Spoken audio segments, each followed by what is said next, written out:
Hi, crew, and in this week's exciting installment of Hot Chocolate Chronicles, we're going to talk a little bit about my family and a few events and things that are going on with the show. And, it'll be an exciting time. So, get your preferred hot beverage of choice. I prefer hot chocolate, and, you guys just share it with me. Let's share a drink. Locked on target.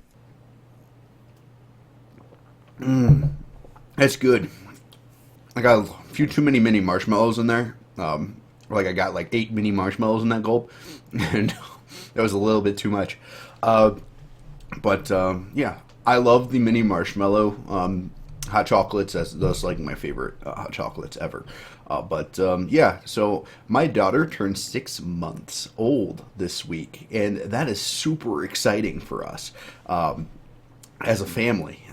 My wife and I are celebrating this tomorrow. No, sorry, I'm getting mixed up on my days because my days are kind of messed up. On Monday, we'll be celebrating this and also celebrating my mother's birthday with them as well. So, it's kind of a sense of accomplishment as a parent to get past that first 6 months, because you don't know what you're doing and you're like, oh my gosh, my baby's going to die because I don't know what I'm doing, and then like you power through it, and then you're like, wow, she's still alive, and after 6 months, she's growing, she's healthy, perfectly healthy.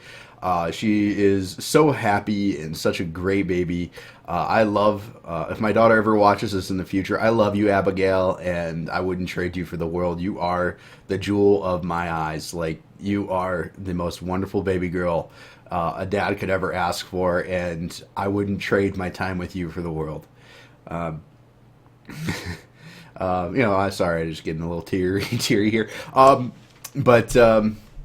Yeah, so it's her half birthday, and I really like what we've been able to do as parents. She's very close to crawling. I would say within a week, she's going to be crawling forward. She can crawl backwards really well, and she likes to just jump around in her standing kind of tub thing that we put her in. I don't know what they're called. I'm so bad with the names for the kids stuff, but yeah, she's developed. She's ahead of the curve, and today we're going to try her first solid foods.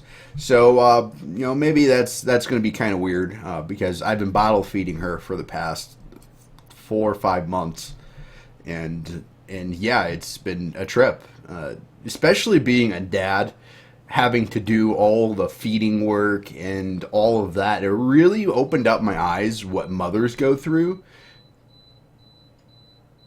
I'm sorry, I have an alarm going off. I'm going to pause this and go see what that alarm is. All right, false alarm. My dehumidifier is set up to kind of pump its water that it collects out of the air down a drain, but for whatever reason, it didn't route to the drain. It routed to the internal bucket, and that's what went off. So, just to be safe, I had to go check it out. Sorry about that. So we were talking a little bit about my experience as a father and how much I really admire moms now, just because of the sheer amount of time it takes to raise a child. You like lose your own identity almost, and I have to say, I have a newfound respect for all stay-at-home moms or even single moms. I don't know how you guys do it. That's just ridiculous to me. I barely got through it with Stephanie helping me, my wife, and parenting is hard work, and I wouldn't trade it for the world. But it's just one of those things that you got to power through, and you always think you're going to run out of energy, but then you find a little bit more just for your child, and that's how it goes. I'm not saying that it's like completely and totally like work. There's a lot of moments where it's just a lot of fun, but it's challenging. It's not like what anyone would have described to me beforehand. And I'm glad I prepared as much as I did. But then again, like my preparations just haven't really applied all that much to what my baby is facing, and because she's perfectly healthy. So you prepare for every instance of you prepare for the worst, you expect the best, and that's what we did, and we got the best, but we didn't. But we still prepare for the worst. So yeah, now let's talk a little bit about the show. So the show's been going on for 3 weeks now, and woohoo, 12 subscribers, yeah, and over 140 or 150 views on the channel. That's amazing. I can't thank you guys enough, and that makes me very happy inside. The fact that I didn't know anyone on YouTube like 2 weeks ago, and now that I have 12 people that are more interested in what I have to say, and I've been getting some great feedback from everyone, I just want to say thank you so much for everything. Thank you for watching this. Thank you for watching all of my other videos. I can't thank you enough. It's really giving legs to my own dream, and that is awesome. So one of the things I've been looking at doing is creating a set for Locked on Target show.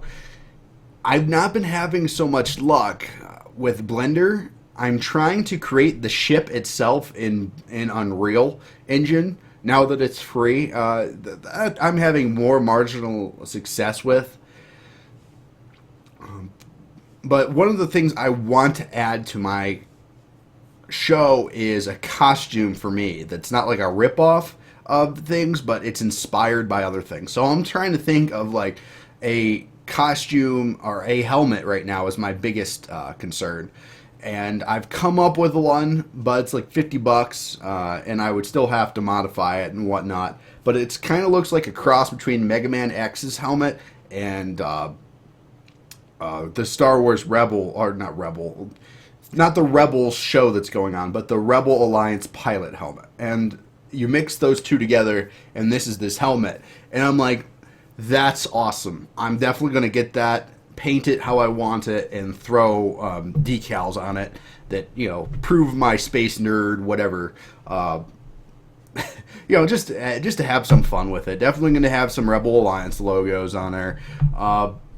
Probably some obscure things. I'm going to have to represent Firefly in some way, which is kind of hard to do because Firefly doesn't have, like, it has Serenity, but it doesn't really have, like, a symbol that people view as, this is the Alliance versus the Browncoats. I mean, there's the Browncoats, but there's no symbolism associated with the series. So, I just don't know what to do there. I'll have to think about that a little bit. But, if you have any suggestions of how I could represent Firefly on the helmet, that would be wonderful. Then, of course, I'm going to have to represent Stargate SG-1 because, Stargate and Stargate Atlantis, and even Stargate Universe, even though everyone rags on it for being a cheaper knockoff of Battlestar Galactica. Like, yeah, it's a knockoff of Battlestar Galactica, but we don't have Battlestar Galactica anymore. I'm more than happy to watch something that tries to do what Battlestar Galactica did, and had some marginal success. I mean, it wasn't the best show ever, but it was sci-fi, and it was on TV, so, that's a good thing. Let's celebrate that. So, I have to figure out how I'm going to represent the Stargate universe, because at this point I think I've watched SG-1 through, like, from start to finish at least 7 or 8 times, and I'm thinking about starting it again. Like, I have to give my hats off to Stargate's designer and my friend John, who no, was it John? No, we talked about it, but I think it was my friend Sarah in high school that said, you should watch this show. I watched that show and I loved it. So thank you for those that inspired me to watch it, because it's taught me a lot about where I want to take my sci-fi, and that exploration can be more important to sci-fi than flashy sci-fi battles and whatnot. So yeah, thank you SG1 for establishing that, sci-fi is not all ship battles. It's going planet to planet, exploring new cultures, exploring, meeting new people. Star Trek also does this well, but for some reason, I like Star Trek, but I'm not like a super Trekkie like everyone else. I'm like, whatever. I'll watch Star Trek, but I'm not a huge follower of Star Trek. But yeah, that's my nerd space cred in a succinct form. But yeah, I got my new computer this week, and it's a beast. And yeah, I'll have the full review up sometime this week, I hope. But let's just say it's not like super high end, but I can't afford super high end. So it'll run most games on high to ultra at above 30 frames a second. So probably like 45 to 50 on ultra. Being Assassin's Creed, or not Assassin's Creed Unity, but like Assassin's Creed 4. I haven't tested it out, but the benchmarks are coming back not as high as I would love, but I went from a 3D Mark 1100 machine to a 3D Mark 6700 machine. So it's going to be, it's like night and day. Like I was processing a video and it literally knocked a second off of my render time per second of the video.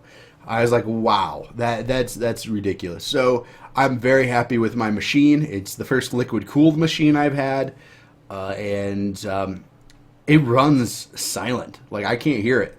So props to iBuyPower for this. And I don't usually buy pre-made, but this was actually cheaper to buy pre-made than it was to buy the parts to build the machine, which is why I bought it. Plus, it just saves time. I mean, but yeah, it's been a wonderful thing. And Windows 8.1 is not as bad as what everyone says. Sorry. I mean, I still poke around. I've had my frustrations with it, but like 5 minutes and I've learned it just as well as the other Windows. It's very intuitive to me, mainly because I've always found Windows systems intuitive. Whatever logic is behind Windows, I jump right onto that logic. Macs are like a third language to me. I can get them. I can poke around in them. I can do it well. I can work with them. I can repair them to some extent, but it just doesn't come naturally to me. So I'm one of the weird whatever percentage that I'll take a Linux machine before I take a Mac. So that's how it goes. So yeah, I think this has been long enough, and thank you for sharing hot chocolate with me. Hope you've learned a little bit about my family and a little bit about me, a little bit about the sci-fi I like, a little bit about the show. And, thank you so much for tuning in. And until we meet again, stay on target.